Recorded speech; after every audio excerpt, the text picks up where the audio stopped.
नमस्ते साथी, स्वागत है आपका अपना यूट्यूब चैनल विद्या वाटिका पाठशाला में। दोस्तों आज हम फिर से बायोलॉजी का तीसरा चैप्टर का क्वेश्चन ऑब्जेक्टिव क्वेश्चन लेके आए हैं। तो आप सब यूट्यूब चैनल को पहली बार देख रहे हैं, चैनल को सब्सक्राइब करिएगा, लाइक शेयर करिएगा और दोस्तों को भी शेयर करिएगा, ताकि आप सब नया ऑब्जेक्टिव क्वेश्चन देख सके और अपने दोस्तों को भी बताइए, ताकि दोस्तों भी इस वीडियो से लाभ उठा सके। तो आप सबको कहीं से भी दिक्कत होने का चांस नहीं बनने देंगे। ऑब्जेक्टिव एग्जाम में पूरा ठोक के आएगा। तो चलिए चलते हैं क्वेश्चन पे। क्वेश्चन आप पहला क्वेश्चन देखिए। पहला क्वेश्चन आप सभी कमेंट सेक्शन में बताते रहिएगा। पहला क्वेश्चन क्या दिया हुआ है देखिए आप सब। पुष्पी पादपों में लैंगिक जनन होता है। पुष्पी पादप में लैंगिक जनन कहाँ होता है? तो इसका आंसर फूलों में होता है। मानव मादा जनन तंत्र का भाग क्या नहीं है? तो इसका आंसर हो जाएगा आपका सी, शुक्रवाहिका। चलिए तीसरा नंबर क्वेश्चन पे चलते। तीसरा नंबर क्वेश्चन क्या दिया हुआ है देखिए। नर युग्मक एवं मादा युग्मक के संगलन को हम क्या कहते हैं? तो इसका आंसर हो जाएगा आपका बी, व्यवनापन। चलिए चौथा नंबर क्वेश्चन पे। चौथा नंबर क्वेश्चन है, निम्नलिखित में कौन एक लिंगी पादप का उदाहरण है? इसका आंसर हो जाएगा पपीता। सी आंसर हो जाएगा, एक लिंगी पादप का उदाहरण है। चलिए आप 5वां नंबर क्वेश्चन पे चलते हैं। 5वां नंबर क्वेश्चन क्या दिया हुआ देखिए। मुकुलन द्वारा प्रजनन किस में होता है? मुकुलन द्वारा प्रजनन किस में होता है? ईस्ट में होता है। बी आंसर हो जाएगा। चलिए छठा नंबर क्वेश्चन पे। छठा नंबर क्वेश्चन क्या दिया हुआ देखिए। फूलों में नर प्रजनन अंग होता है। फूलों में नर प्रजनन अंग कहाँ होता है? तो इसका आंसर हो जाएगा आपका पुंकेसर में। फूल को जो पत्ती होता है उसी को पुंकेसर बोलते हैं, उसी में होता है। चलिए 7वां नंबर का द्विखंडन होता है। द्विखंडन कहाँ होता है? तो इसका आंसर हो जाएगा अमीबा में होता है द्विखंडन। ये आंसर हो जाएगा अमीबा में। चलिए 8वां नंबर क्वेश्चन पर चलते हैं। 8वां नंबर क्वेश्चन क्या दिया हुआ है देखिए आप सब। 8वां नंबर क्वेश्चन दिया है, निम्न में से किस जीव में बहुविखंडन होता है? बहुविखंडन किस जीव में होता है? इसका आंसर हो जाएगा अमीबा में होता है बहुजीव विखंडन। चलिए 9वां नंबर को, वायुफाइलम में कौन सी भाग में काई का प्रबंधन होता है? तो इसका आंसर हो जाएगा आपका पतियों में। ये आंसर हो जाएगा पतियों में। चलिए 10वां नंबर क्वेश्चन पे चलते हैं। 10वां नंबर क्वेश्चन क्या दिया हुआ है देखिए आपका। मानव मादा में निषेचन होता है। मानव मादा में निषेचन कहाँ होता है? तो इसका आंसर हो जाएगा आपका फैलोपियन नालिका में। फैलोपियन नालिका कालम में होता है। 11 नंबर क्वेश्चन, तने द्वारा कायिक प्रबंधन होता है। तो इसका आंसर हो जाएगा आपका डी, सभी में। हल्दी में, पुदीने में और अदरक में, सभी में होता है। चलिए 12 नंबर क्वेश्चन पे चलते हैं। 12 नंबर क्वेश्चन क्या दिया हुआ है देखिए आप सब। अखंडन द्वारा जनन होता है। अखंडन द्वारा जनन कहाँ होता है? इसका आंसर सितारा मछली में। सितारा मछली में होता है। B answer. 13 नंबर क्वेश्चन पे, काई का प्रबंधन संभव है? कहाँ होता है काई का प्रबंधन? उपयुक्त तो सभी द्वारा, तना द्वारा होता है, जड़ द्वारा, पत्ती द्वारा, सब द्वारा होता है। चलिए 14 नंबर क्वेश्चन पे। 14 नंबर क्वेश्चन क्या दिया हुआ है देखिए आप सब। 14 नंबर क्वेश्चन, तने और अपस्थानिक कलियों पाई जाती हैं। तो इसका आंसर हो जाएगा आपका आलू में। बी आंसर हो जाएगा। चलिए आप 15 नंबर का, मुकुलन द्वारा आलिंगिक जनन होता है। मुकुलन द्वारा आलिंगिक जनन कहाँ होता है? इसका हाइड्रा में। ये आंसर हो जाएगा हाइड्रा में। चलिए 16 नंबर क्वेश्चन पर चलते हैं। 16 नंबर क्वेश्चन क्या दिया हुआ है देखिए आप सब। अलैंगिक जनन मुकुलन द्वारा होता है। तो इसका आंसर हो जाएगा आपका बी, स्टी में होता है। चलिए 17 नंबर क्वेश्चन में, निम्न में से कौन मानव में मादा जनन तंत्र का भाग नहीं होता है? तो इसका आंसर हो जाएगा शुक्रवाहिका। सी आंसर हो जाएगा शुक्रवाहिका। चलिए 18 नंबर क्वेश्चन पे चलते हैं। 18 नंबर क्वेश्चन क्या दिया हुआ है देखिए आप। परागकोश में होते हैं। परागकोश में क्या होता है? तो इसका आंसर हो जाएगा आपका परागकण होता है। परागकोश में परागकण होता है। 19 नंबर, गतिशील जनन कोशिकाओं को नर युग्मक तथा जिस जनन कोशिकाओं में भोजन का भंडार सचित होता है उसको हम क्या कहते हैं? तो इसका आंसर हो जाएगा आपका डी, मादा युग्मक। डी आंसर हो जाएगा। एक मिनट, मादा युग्मक का आंसर हो जाएगा। चलिए 20 नंबर क्वेश्चन देखिए। 20 नंबर क्वेश्चन क्या दिया हुआ है। एड्स रोग का मुख्य कारण या प्रमुख कारण, एड्स रोग जो होता है उसका मुख्य कारण क्या होता है? असुरक्षित यौन संपर्क, यानी यौन संपर्क होने से, असुरक्षित होने से एड्स बीमारी हो जाता है। चलिए 21 नंबर क्वेश्चन पे चलते हैं। 21 नंबर क्वेश्चन क्या दिया हुआ है। पंखुड़ियों का रंग अधिकतर होता है। तो इसका आंसर हो जाएगा आपका हरा होता है। पंखुड़ियों का रंग हरा होता है। चलिए 22 नंबर क्वेश्चन देखिए। 22 नंबर क्वेश्चन क्या दिया हुआ आपका। फूल का कौन सा भाग फल में बदलता है? तो इसका आंसर हो जाएगा आपका अंडाशय। अंडाशय जो है फूल का भाग जो होता है फल में बदलता है। भ्रूण के जिस भाग में तना पत्तियों बनते हैं उसे क्या कहते हैं? तो इसका आंसर हो जाएगा आपका परांकुर कहते हैं। परांकुर कहते हैं। तो इसका बी हो जाएगा। चलिए 24 नंबर क्वेश्चन पे चलते हैं। 24 नंबर क्वेश्चन क्या दिया हुआ है। एकल जीवों में प्रजनन की विधि होती है। तो इसका आंसर हो जाएगा आपका ये सभी, यानी विखंडन, खंडन, बीजाणु समान लैंगिक जनन में आवश्यक होती है। लैंगिक जनन में आवश्यक होते हैं नर एवं स्त्री जननांग दोनों।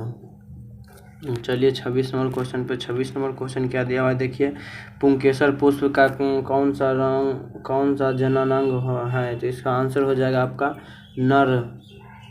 चलिए 27 नंबर, पुरुष में यौवनारंभ का लक्ष्य होता है, यानी कब शुरू हो जाता है, तो इसका आंसर हो जाएगा ये सभी, कंठ का फूटना, दाढ़ी तथा मूंछ का उगना, मांसपेशियों में उभार आना।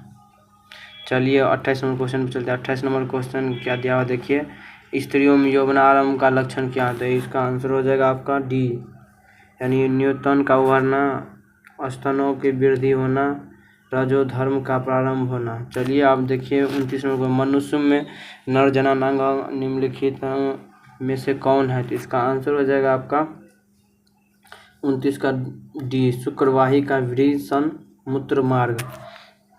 चलिए 30 नंबर क्वेश्चन पर चलते हैं। 30 नंबर क्वेश्चन क्या दिया हुआ है देखिए आप, शुक्राणुओं का मोचन कहाँ होता है, शुक्राणु का मोचन कहाँ होता है, तो इसका आंसर हो जाएगा आपका शुक्रवाहिका में। चलिए 31 नंबर क्वेश्चन, स्त्रियों में अंडाशय की संख्या कितनी होती है, तो इसका आंसर हो जाएगा 2 होती है, बी आंसर हो जाएगा 2। चलिए 32 नंबर क्वेश्चन देखिए, 32 नंबर क्वेश्चन क्या दिया हुआ है आपका, मनुष्य में निषेचन का फलस्वरूप बनता है, मनुष्य में निषेचन का फलस्वरूप क्या बनता है, तो इसका आंसर हो जाएगा आपका युगम नंज होता है, इसका आंसर सी हो जाएगा। चलिए 33 नंबर, वृषण में बने शुक्राणु को संचित होता है, तो इसका आंसर हो जाएगा आपका अधिवृषण में, बी आंसर हो जाएगा। चलिए 34 नंबर क्वेश्चन पे चलते हैं। 34 नंबर क्वेश्चन क्या दिया हुआ है, वैसे परिवर्तन जो जीवों के नियंत्रण के से बाहर होते हैं कहलाते हैं, तो इसका आंसर हो जाएगा आपका निकेत, सी आंसर हो जाएगा। चलिए 35 नंबर, एक लिंगी पुष्प का उदाहरण है, एक लिंगी पुष्प का उदाहरण पपीता होगा इसका आंसर। चलिए 36 नंबर क्वेश्चन पे, 36 नंबर क्वेश्चन है, मानव जनन अंग किस आयु में परिपक्व एवं क्रियाशील हो जाता है, तो इसका आंसर हो जाएगा आपका 18 साल में। चलिए 37 नंबर, शुक्राणु का निर्माण होता है, तो इसका आंसर हो जाएगा आपका वृषण में शुक्राणु का निर्माण होता है। चलिए 38 नंबर क्वेश्चन पे चलते हैं। 38 नंबर क्वेश्चन क्या दिया हुआ देखिए, लिंग गुण सूत्र का पूर्ण जोड़ा जाता है, तो इसका आंसर हो जाएगा आपका 38 का बी, स्त्री में जोड़ा जाता है। चलिए 39 नंबर क्वेश्चन, हाइड्रा में प्रजनन का विधि निम्नलिखित में से कौन सा होता है, इसका आंसर हो जाएगा मुकुलन में। चलिए 40 नंबर क्वेश्चन पे चलते हैं। 40 नंबर क्वेश्चन क्या दिया हुआ है देखिए आप सब, पुष्प में कौन सा भाग परागकण में बनता है, तो इसका आंसर हो जाएगा आपका पुंकेसर में। चलिए 41 नंबर, गन्ना, गुलाब और अंगूर के कृषि में किस जनन विधि का उपयोग किया जाता है, तो इसका आंसर हो जाएगा आपका कायिका विधि द्वारा। चलिए 42 नंबर क्वेश्चन पे, 42 नंबर क्वेश्चन क्या दिया हुआ है देखिए आप सब, मादा जनन तंत्र में दोनों अंडवाहिका संयुक्त होकर एक लिचीली मैथेनुमा संरचना का निर्माण करते, उसे क्या कहते हैं, तो इसका आंसर हो जाएगा गर्भाशय, सी आंसर हो जाएगा। 43 में माँ के रुधिर का पोषण मिलता है, तो इसका आंसर हो जाएगा 43 का आपका भ्रूण को। चलिए 44 नंबर क्वेश्चन पर चलते हैं। 44 नंबर क्वेश्चन क्या दिया हुआ है देखिए, मादा में गर्भकाल का समय होता है, तो इसका आंसर हो जाएगा आपका ये 9 महीना। ऋतुस्राव और रजोधर्म का समय होता है, तो इसका आंसर हो जाएगा 45 का ये 2 से 8 दिन। चलिए 46 नंबर क्वेश्चन पे चलते हैं। 46 नंबर क्वेश्चन क्या दिया हुआ है देखिए आप, निषेचन का क्रिया के पश्चात युग्मनज में क्या बनता है, तो इसका आंसर हो जाएगा आपका भी भ्रूण। चलिए 47 में, वह प्रक्रम जिसके द्वारा जीव अपने जैसी संतानों को उत्पत्ति होती है उसे हम क्या कहते हैं, तो इसका आंसर हो जाएगा आपका जनन।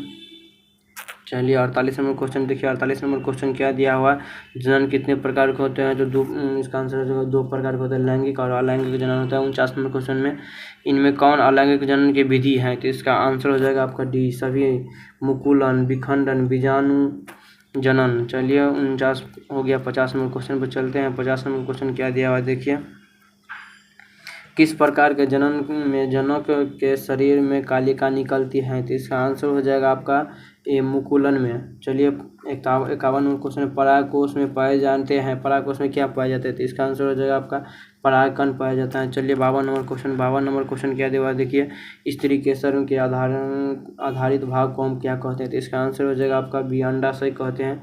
चलिए 53 नंबर क्वेश्चन है, पुंकेसर का अग्रभाग को हम क्या कहते हैं, तो इसका आंसर हो जाएगा आपका परागकोश कहते हैं, बी आंसर। चलिए 54 नंबर क्वेश्चन पे, 54 नंबर क्वेश्चन, निषेचन की क्रिया किस जीव में मुख्यतः होती है, तो इसका आंसर हो जाएगा आपका सी, पुष्पी पादप और जंतु पादप दोनों में होती हैं। चलिए 55 नंबर क्वेश्चन है आपका, निषेचन के फलस्वरूप अंडाशय का दीवार बनाती है, तो इसका आंसर हो जाएगा फल में। चलिए 56 नंबर क्वेश्चन देखिए, 56 नंबर क्वेश्चन क्या दिया हुआ आपका, बीजांड की दरबारों मोटी होती है वो होकर बनाती है, तो क्या बनाती है, तो इसका आंसर हो जाएगा आपका बीजावर्णन बनाती है। चलिए 57 नंबर क्वेश्चन पे 57 नंबर क्वेश्चन, निम्नलिखित में कौन सा भाग केवल पुरुष जननांग में पाया जाता है, तो इसका आंसर हो जाएगा आपका सी शुक्रवाहिका, सी आंसर होगा शुक्रवाहिका। चलिए 58 नंबर क्वेश्चन पर चलते हैं। 58 नंबर क्वेश्चन, नर युवक एवं मादा युवक के संयोजन से बनता है, क्या बनता है, तो इसका आंसर हो जाएगा आपका ये जाइगोट। चलिए 59 नंबर क्वेश्चन, स्त्रियों में मासिक चक्र में एक परिपक्व अंडा कितने दिन अंडाशय के बाहर निकलता है, कितने दिन के बाद निकलता है, इसका आंसर 14 दिन के बाद। चलिए लास्ट क्वेश्चन पे 60 नंबर, निम्नलिखित में से कौन लैंगिक जनन का संचालित रोग नहीं है, लैंगिक जनन संचालित रोग नहीं है, तो टाइफाइड है जो लैंगिक जनन संचालित रोग नहीं है, बाकी सब लैंगिक जनन संचालित रोग है। दोस्तों वीडियो से ज़रा भी लाभ हुआ है तो आप सब ज़्यादा से ज़्यादा वीडियो को शेयर करिएगा, लाइक शेयर करिएगा, कमेंट भी करिएगा वीडियो सेशन कैसा लगा। तो चलिए मिलते हैं नेक्स्ट वीडियो में, तब तक के लिए जय हिंद दोस्तों, बाय बाय।